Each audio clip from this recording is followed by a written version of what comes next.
Her 9000's game room. Hello, and I'm here today to review Hotline Miami Collection, which is a collection of both Hotline Miami games for the Nintendo Switch and the Xbox One. Now, it's quite a while since I played the first Hotline Miami. I'm pretty sure it came out in around 2012. It's a top-down shooter made by Denaton Games. The game was published by Devolver Digital. It's set in 1989 in Miami, and the game revolves around a silent protagonist who's been receiving strange messages on his answering machine that have been instructing him to commit massacres against the Russian mafia. The game blends a top-down perspective with stealth, extreme violence, and a pretty weird story, along with a soundtrack and graphics which are very 80s.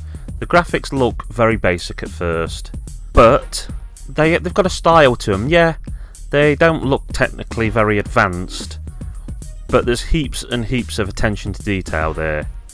When the game first came out, it received critical acclaim, with praise for its narrative, themes, music and gameplay, and it's very much a cult video game. It had a sequel, which is included in this collection, Hotline Miami 2 Wrong Number, which originally came out in 2015. Hotline Miami is divided into several chapters, which are then broken down further into several stages. At the start of most chapters, you wake up in your apartment and you listen to a cryptic message on an answering machine.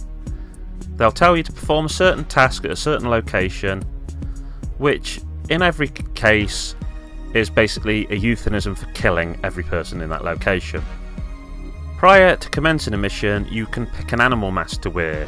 Each of these, apart from Richard, the starting rooster mask, provides you a benefit such as faster movement, or you start with a particular weapon. You navigate each stage in a top-down view, and the goal is pretty much almost always to kill every opponent.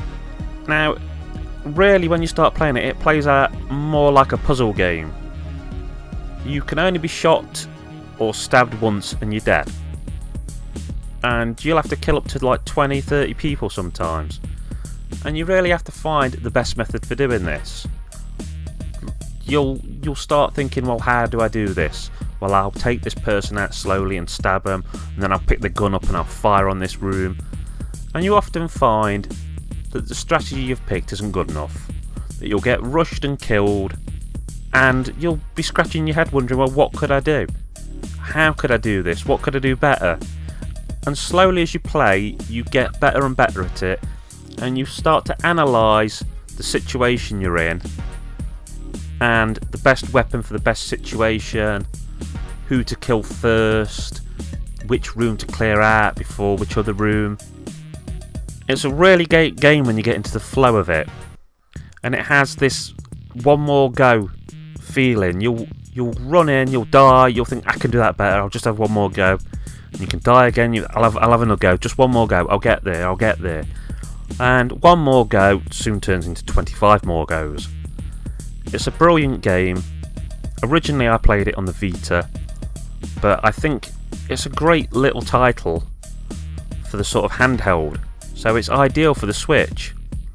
Hotline Miami 2, although not setting the world on fire, is a great sequel. It's pretty much more of the same.